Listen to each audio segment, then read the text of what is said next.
Welcome back to the Agents to Owners podcast. I'm your host, Brad Bolt with the AmeriGuard Insurance Agency, and I am absolutely thrilled to have this guest on today. Her name is Monica Adwani, and she is a total powerhouse in the insurance space. I'm just going to touch on a few of the things that she is involved in. She is an entrepreneur. She is a promoter.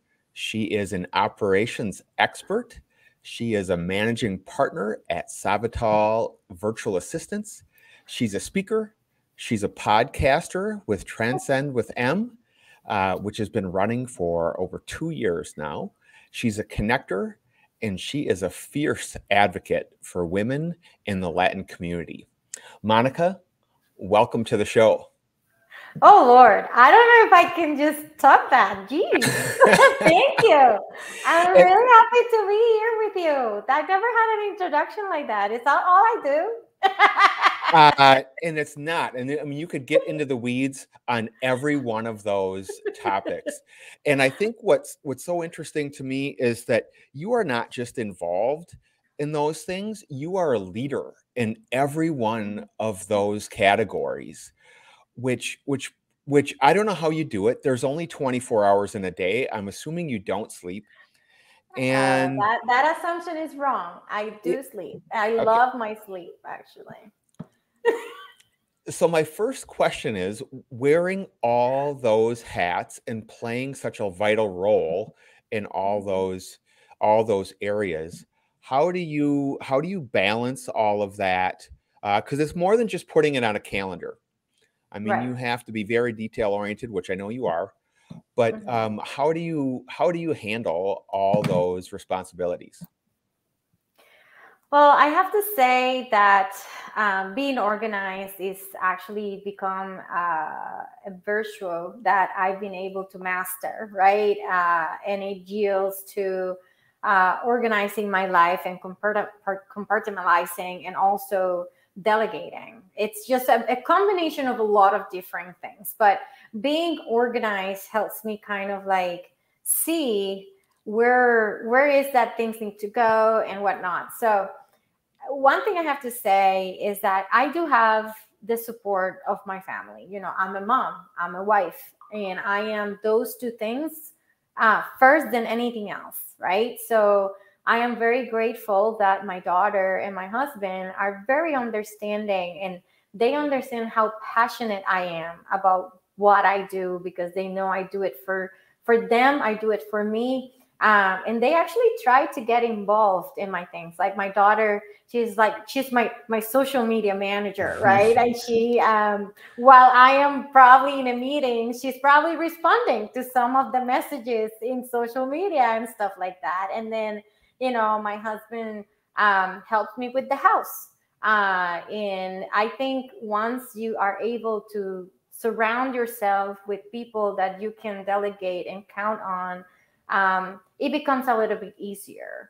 So I need to attribute that to the ability of being able to delegate and organize my life in a way that, you know, I trust the people around me to kind of like do the things that I should be doing, but I don't really need to do. So I think that's my short or long-winded, answer to that. Yeah. So for today's episode, we want to focus on your operations expertise. Yeah. You've had a number of roles as operations manager or integrator or whatever title you might have at the current time. So I want to focus on how you can bring value to. Our mission here on this podcast is to help those agents transitioning from an agent mindset into a business owner mindset. Mm-hmm. And something most of us are lacking in that area is specifically the operations side of things. Yeah. You know, when we become, whether it's a new agency or maybe you're a new agency owner, you're so heavily concentrated on growth. We are just hyper focused on growth and not necessarily the processes that should be put in place behind that. So that's what I want to focus on today. Yeah. So if you were asked to be a COO of a newer agency, what were the first couple items that you would put in place to kind of tighten up that ship of this new agency? Yeah. Well, if I were to be on those shoes, from agent to agency owner, right? Which I've been there, I'm there, I've done that. I think there is something really important as new owner of an agency that you need to identify, and it's to learn that you cannot do everything and you cannot control everything. Control comes into a big play of success, because as agency owners, we think that we need to do it all and we think that we need to control it all, but you don't. You have to play to your strengths. If you know that if you got into agency ownership, that means that you're a great salesperson, right? Like, otherwise you wouldn't have taken that risk. So not all salespeople are organized. Not all salespeople are process oriented, right? So you need to identify, one, do I have those strengths? Or two, don't I? So once you identify which persona are you, I possess these strengths or I do not possess those strengths. Then you go into the third question. If I possess those strengths, then am I willing to actually give up the selling in the future so I can focus on operationally and successfully growing this agency? Or, I actually don't possess those strengths. Am I willing to actually dig in my pocket in order to surround myself with the people that can help me get there? And those are questions that not everyone answers, because the first year and the second year are so hard, right? Like you don't have the income you had before. You are fighting right now to kind of like make sure that you build that book and that you build that reputation and that people love you and that people is okay with your service. And third, you're just leaving all these things that you don't want to deal with right now because it's not necessary, between commas, because you can handle it, right? You can handle the book. And, preaching to the choir, I know you have thought all these things if you're listening right here, right now. This is what your first and 2 year look like, and if you're in your first year, that's actually what it looks like. The earlier you start with answering these questions to yourself, the more successful you can be, because then it's going to be easier to actually incur in that expense or incur in that time earlier in the process. Whereas if you are already 3 years in the agency and now you're reaching that ceiling, that glass ceiling where like, I can't grow anymore because I can't sell anymore because I have too much to service, then you have to be willing to take 3 steps back and take some time off in order to build what you should have built in the first 6 months of your agency, right? So operationally, an agent that is becoming an agency owner needs to be willing to give up control and to delegate. And that's just the bottom line. Yeah, that's very hard for some of us, me included. I know. It is. So what early on, what are some of the processes that we should put in place, from the very beginning? Because again, this is something that we never think, we don't think about. We don't think of the future, right? Or what it's going to look like. We don't think of what a staff person is going to come in and see. I made when I was first in the business, my filing system was awful. It was just throw everything in the file, these random chicken scratch notes, not thinking that someone is eventually going to have to access these notes and access this information to help service this customer. So what are some processes that we can put in place from the very beginning that'll help us in the future? Yeah. I think agents that are opening their agencies right now have it so easily than it was 10 years ago. And I think you will agree with me on that. Yeah. Because Yeah. there is so much out there that you can use to automate, to efficiently bring on board a client, to do all these things, right? But let's pretend everybody is like kind of a happy medium, right? Yeah. Let's just pretend for a second. One of the most important things that I feel most agents fail at in why retention gets hurt is because they set the expectation that every client should only come and talk to them and them alone. Yeah. When you are initiating an agency, you need to change your language, and it's something simple. This is not even like a written process. It's just changing your language to us instead of I.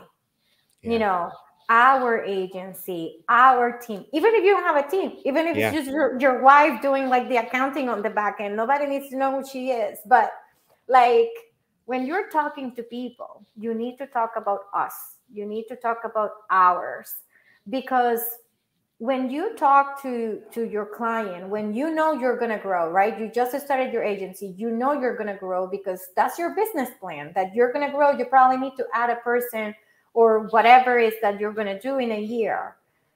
You need to start talking about us, even if that person doesn't exist right now. You need to talk to your clients about your team. You need to talk to your clients about this agency. It's not just you. Because the moment you start talking about I and only referring to I, when you decide to grow your team, it's going to become more and more difficult for those clients to leave your pipeline, to trust other people that is not you.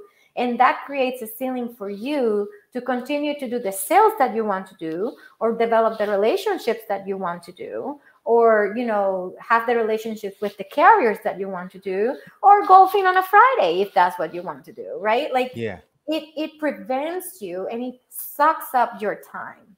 Now, I'm not saying the clients are not important, but what I'm saying is that communication is.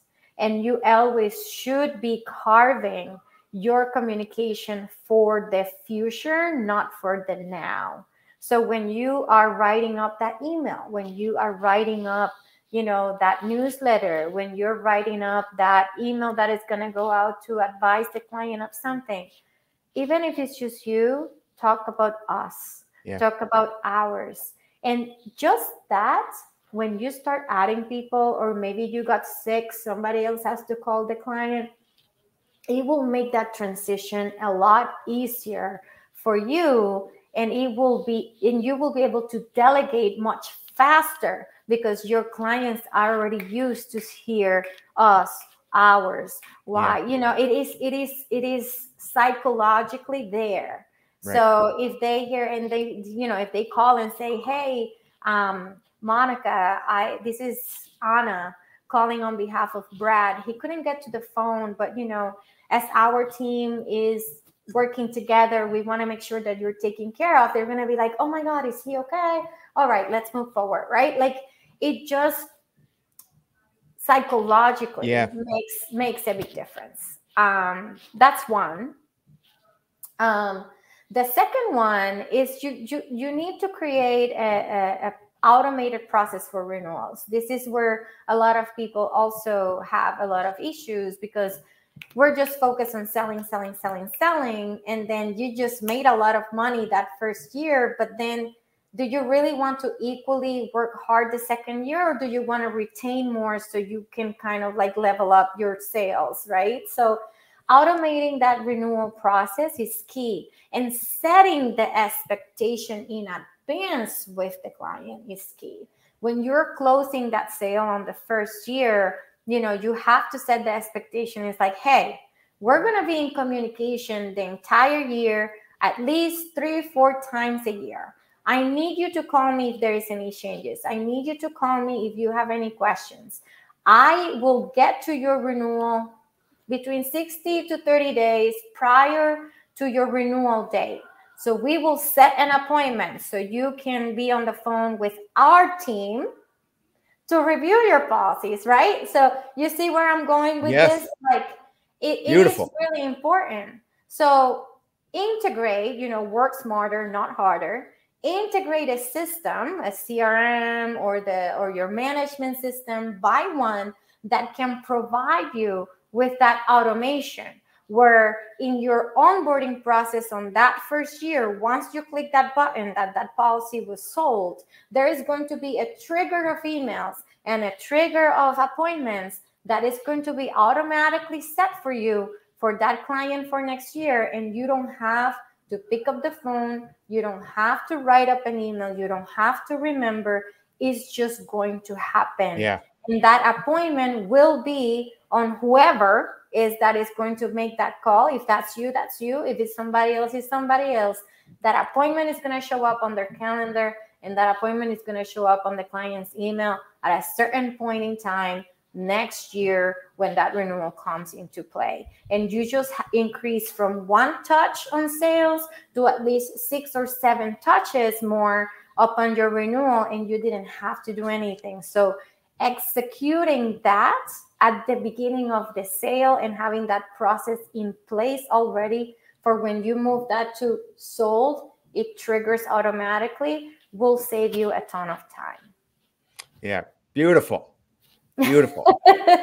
Let's see. You want 3? Let's see. That's good. If you have a third one, let's hear it. I mean, that's outstanding.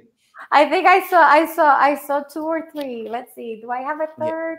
Yeah, it's okay. I can go piggybacking on that. Yeah, piggyback on that while I think about the third. You referenced automation. So what are some of the, I would say, key technology pieces that younger agents can or really should jump on as early as they can, as early as they can afford it?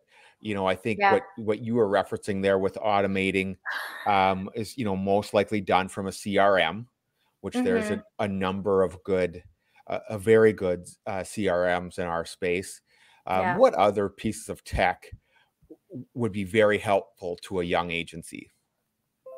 Yeah, I mean, there is so many insurtech companies right now, right? Depending on what is that you want to focus on, what do you want to do.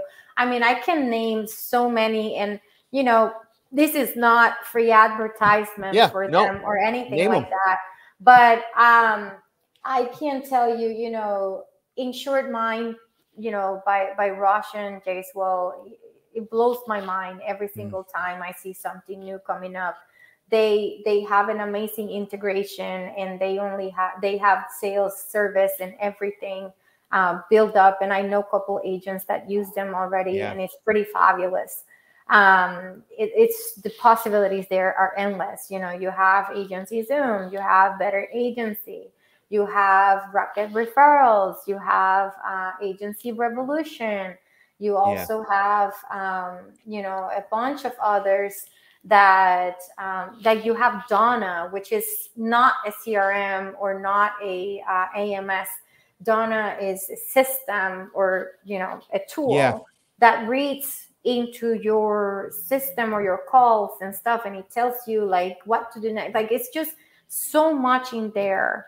But the most important thing is that they integrate, that they have an open API to integrate into your AMS, or where you're hosting those policies and where you're hosting that information.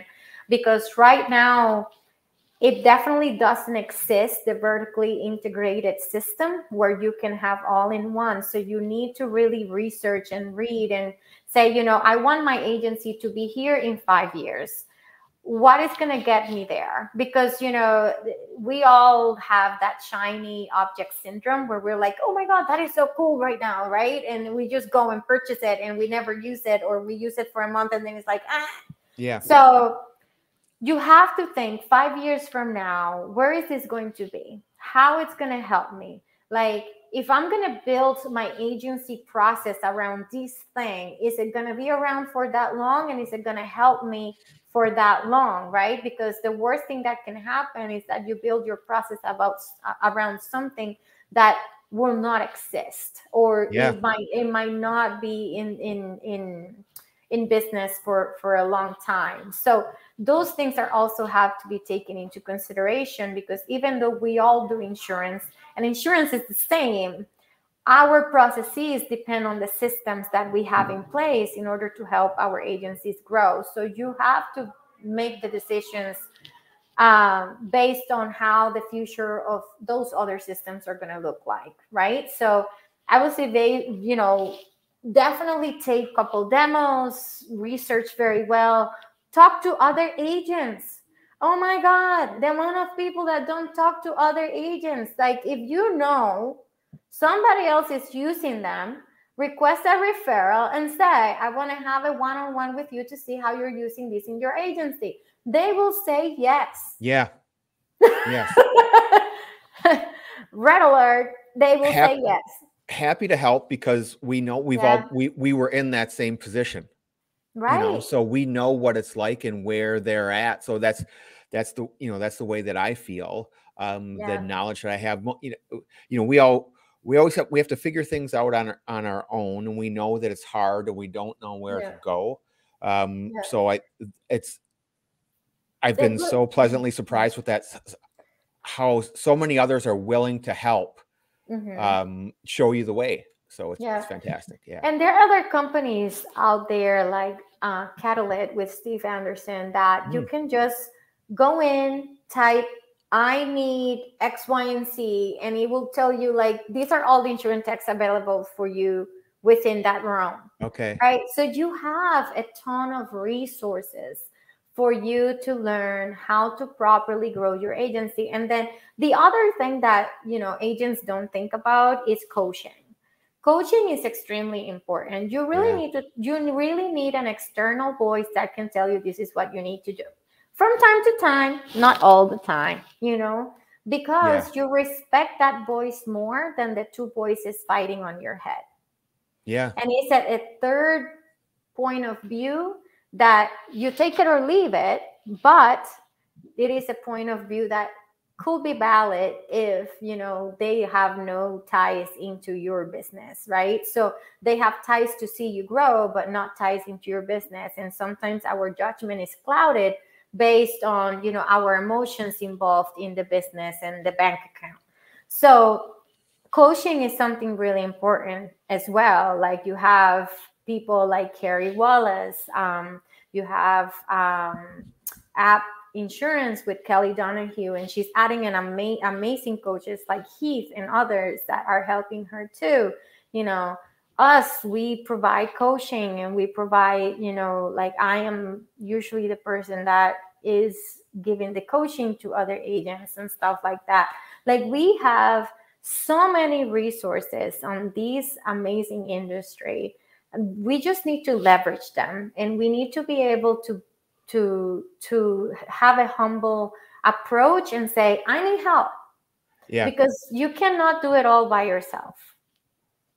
And sometimes it's just a second opinion. I Yeah. mean, when you are deep into the weeds of your day-to-day Mhm. operation, Yeah. sometimes you don't always see, what's going on or the problem areas. You have somebody come in with a bird's eye view, Yeah. and the solution is so clear. And Yeah. sometimes you just need to hear that Yeah. solution from somebody else, especially Right. from, somebody that you respect and that has been there. Yeah. I just did that a few weeks ago from somebody Mhm. that's uh, has an amazing reputation in the insurance industry, and I had them Mhm. just went over a few features of my business, and they were like I already knew the answer. Yeah. You just need a confirmation. Yeah, and it was like, and and they're like, and yeah, and oh, that's you what need to do A, happens. B, and C. I'm like, well, I knew that, but just the way Yeah. you said it makes so much more sense. Yeah. So you're And right, coaching is huge. that's what happens when you're in the business and not on the business, Yeah, right? Like, that's the people talk all the time about, like, working in the business or on the business, and that's exactly what happens. Sometimes we get we have the blindfolds, or we're just, winning that race. But at some point, you're gonna have to stop, drink more Yeah. water, drink the water, right? We're like in a horse race where we have to stop, drink some water to keep running. So, we have sometimes, my favorite analogy, which was given to me by my coach couple years ago. You're going through the jungle, you're cutting, but sometimes you actually have to climb that tree, see the destination Yes. again, calm down, and keep, going through the jungle, cutting the vines that are obstructing you from getting to that destination. So, it's you always have to kind of stop and find out what else is out there. Challenge your own comfort level, because we get comfortable too, and that's dangerous. Oof. I don't know what that's like, but maybe I'll get comfortable someday. They said you get comfortable when you're ready to retire, and by then, I hope so. Maybe you just don't care anymore at that point, but I don't see myself getting there. But No, if but some do, fantastic. yeah, the reason I bring it up is because, some agents reuse to change and reuse to adapt new technologies, or they say, no, no, no, this is what we've done it for 25 years. But there's going to get to a point where you're going to have to pivot, right, at some Yeah. degree. And we have seen in the past 3 years that adapting and pivoting, it's not just a one-time event. It's Yes. gonna continue to happen moving forward. So I think, having all these little voices in your mind that are reminding you that, there is always something more, something better that I can do, working smarter, so you can grow without having to actually feel it on your pocket too much. um, Possibilities can be quite rewarding, I guess. That made me think of another question of adapting and pivoting, which I believe and know and I have zero issue with, and that's Hmm. something I think I've gotten so much better at over the years. Is I'm ready to change and go in a different direction very quickly if I think something is going to, if it's going to be, help the business and help the Hmm. business move faster and quicker and be better. Do you have any tips on how to help our agency team adapt and pivot? Yeah. Because I've noticed in my agency and when speaking to other business owners, and most people in general don't like change. Yeah. We like to do things. We're comfortable with the way that we're doing things, um, and we don't want to change. Even if it's going to be better. How can we help our staff Hmm. understand? I mean, we communicate as open and honestly as possible. But do you have any tips? And I'm putting you on the spot here because I know you've been through it, whether that's adding on a virtual assistant, which Yeah, I've heard from many it agencies is a that process. it can be a difficult transition, and that's a very Yeah. good one. Is how do we have our staff adapt to this virtual assistant Yeah. or this new piece of technology? Yeah. So It is all about culture, mhm, right? It starts with culture. And I think, when you have had an agency, and you have led in a certain way where you're just letting people run with like their tasks, not learning anything new, it becomes a little bit more difficult because they haven't really had to adapt yeah, or grow or pivot, right? One of the things that I always like to be doing is challenging the team on, you have to tell me one new thing that you learned this week. mm, And doesn't have to be related to their job. It has to just be related of something new that they decided that they wanted to learn. Like, for example, I'm a horrible baker. I suck at baking. But I'm going to challenge myself to make cookies because my daughter has a birthday party to go to, right? Like, so it is not about the task and it's not about the situation. It is about behavior. And I think, so for example, I have an operations assistant, right? One of his challenges is that every week he needs to do his research and he needs to showcase me, or every 2 weeks actually, a new piece of technology that I am not aware of. And he needs to come up with a plan that if we were to integrate that into our business, how will that work, right? And then we make it a sample study, right? And it's like, hey, team, I did my research, I took a demo, and here's a piece of technology that I think we should integrate. How do you think this will help us? And I just toss it out there, even if I had no intention of buying that thing. Like, I just don't care, right? But it challenges them to always be thinking about the possibility, right? Because at any moment, this can change. So it is more about challenging them to actually take the initiative to continue to learn, continue to do something new, continue to kind of try to fill in your shoes. Like, for example, if they're in a service position and not on a sales position, but we know that, I don't know, Jason, it's going in vacation in 3 weeks. How about you learn how to quote Jason's niche market, and maybe you can step on his shoes until he comes back from vacation. Yeah. So as leaders, we actually need to find ways of keeping them motivated and keep their brains moving forward with us, because like it or not, even though we own the business, they own the business, because without them, we don't have a business. Correct. But you have to give them that power that, I'm not the only person here that needs to do the thinking. Yes. I need you guys to always be aware that tomorrow something can change, and I need you to be prepared for that change. So hence, I want all these ideas and all these things to come from you. They don't have to come from the top down. And it's a little bit of a different way of leadership, right? Because we're so used of like, no, you do what I say, versus we should be doing what our staff says, because they are in the front line. We can only help them to execute and to challenge their ideas, and for us to actually guide them into that lighthouse that we want for our business. So we are the, how you call it? We need to plant the seed, right? Yeah. We need to plant that seed and help them grow that seed. We're kickstarting the thought process. Yeah.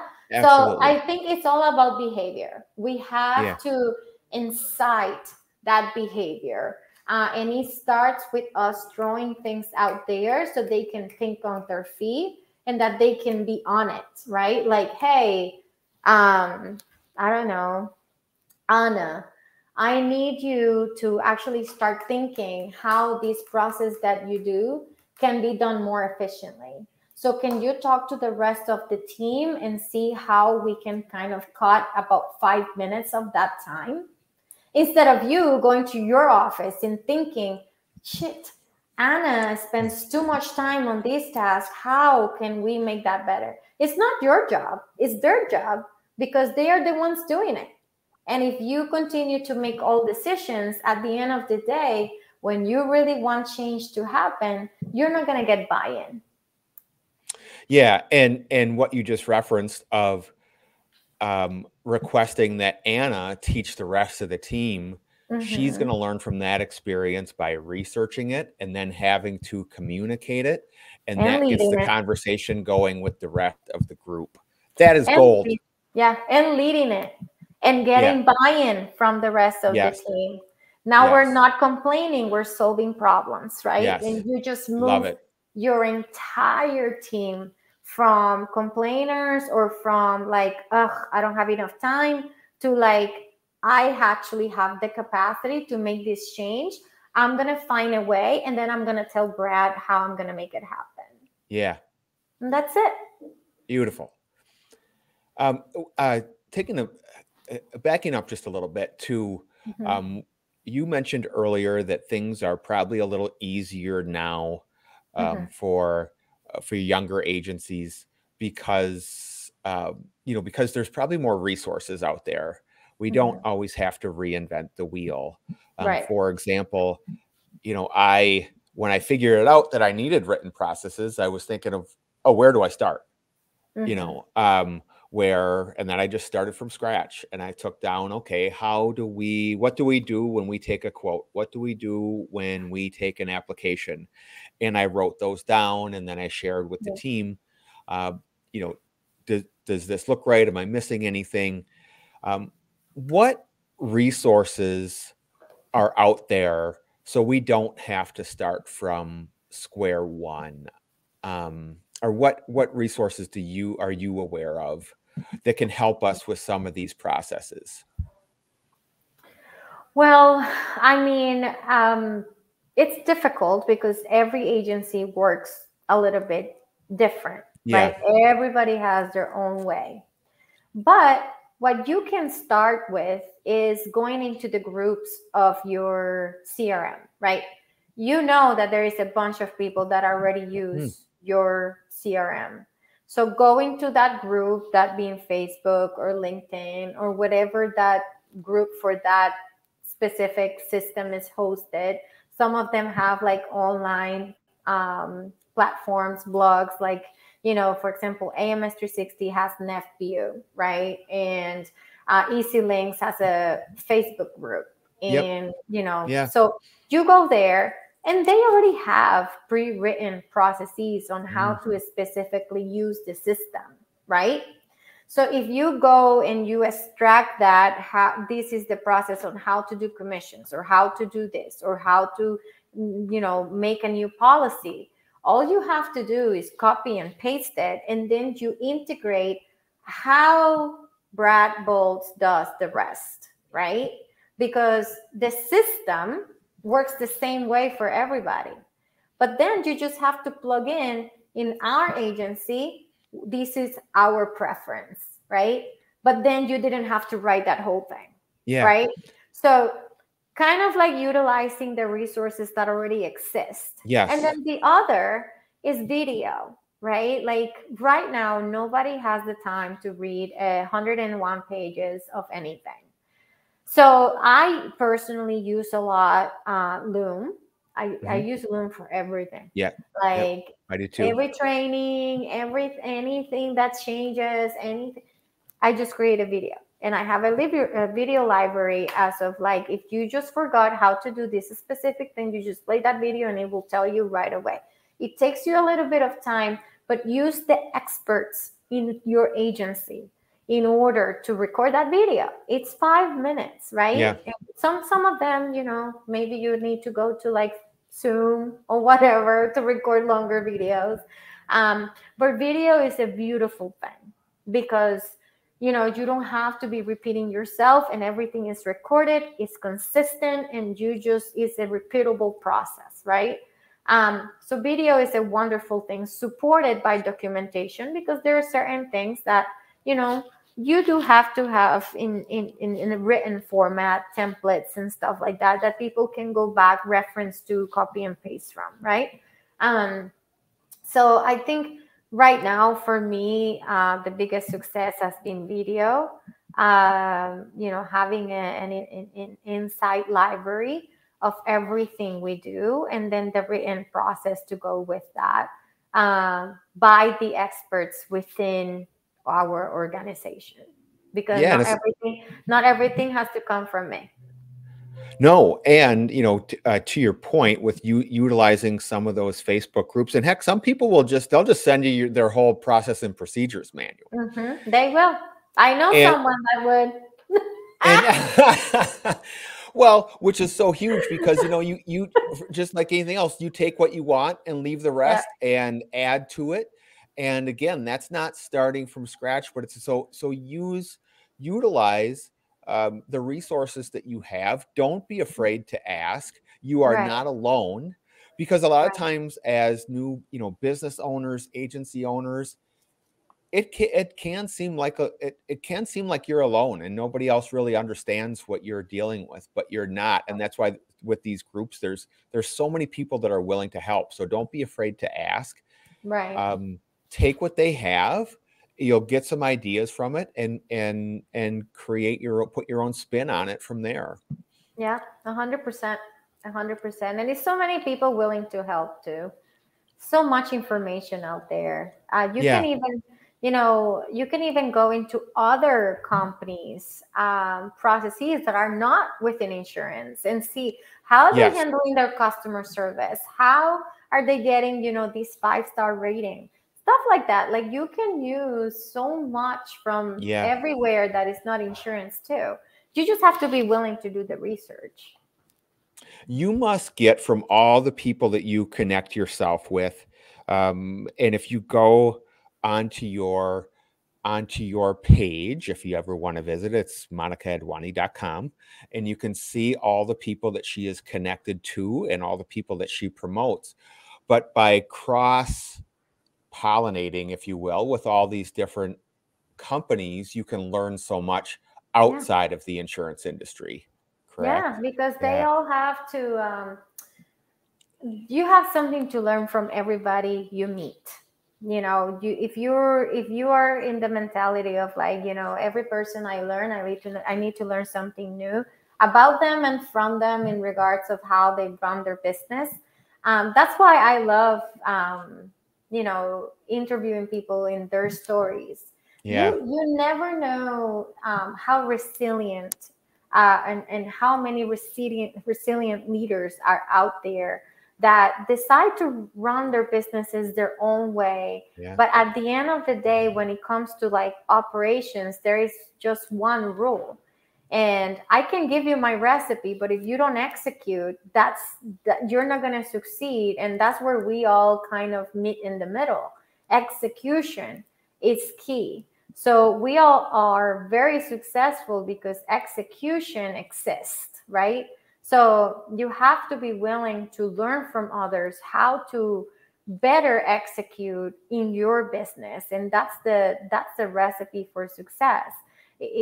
Processes are important, operations are important, people is important, but you need to be able to execute, and the only way to execute properly is getting the buy-in from your team. Yeah. If you don't have that, you will not be successful.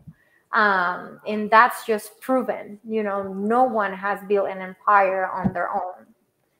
Yeah. You need to have an army around you. Yes. So execution, and being able and willing to spend that time, not with your clients, but also with your team, which is what most of us actually execute very poorly on. It's going to get us to the next level. Yeah. Mm-hmm. One final question for you before I let you go. Yeah. And every agency is different, for this question. And, you've been, had so much experience with it.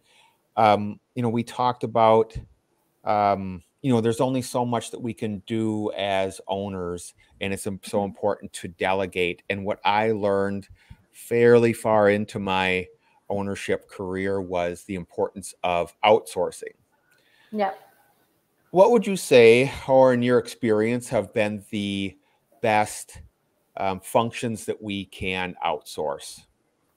From an agency Yeah, standpoint, from an yeah. ownership standpoint. Ownership. Ownership standpoint. Okay. So ownership standpoint, I'll give you both, so you can, have the Okay. sharing side. So from an ownership standpoint, right?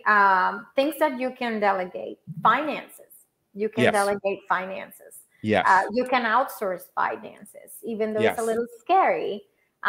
You can definitely do that, and Yes. that ties into from an agency standpoint, commission reconciliations, You can outsource actually the reconciliation of the books, reconciliation of the carriers, making sure that that person, that outsourcing person, is keeping you on track with, if you're gonna be hitting, you have any contracts for profit sharing and stuff like that, this person can give you and snapshot and say, hey, I will definitely recommend for you this month to focus on placing more business here so you can hit this certain level that you need in order to get there, right? Like anything about finances, accounts payable, stuff like that, because finances, agency owners do spend a lot of time on. Yep. And it's very, very time consuming. So outsourcing that is definitely key in order to free up your time as an agency owner. The other thing is the administrative tasks, right?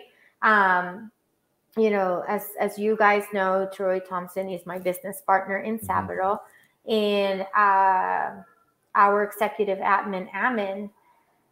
I don't know what we will do without her, because she is the one managing the calendar, managing the cancellations, making sure we get on time to places, making sure that if we need to travel, if we need time with the family, like if whatever it is that has to do with email answering, that of things that we don't need to get involved in.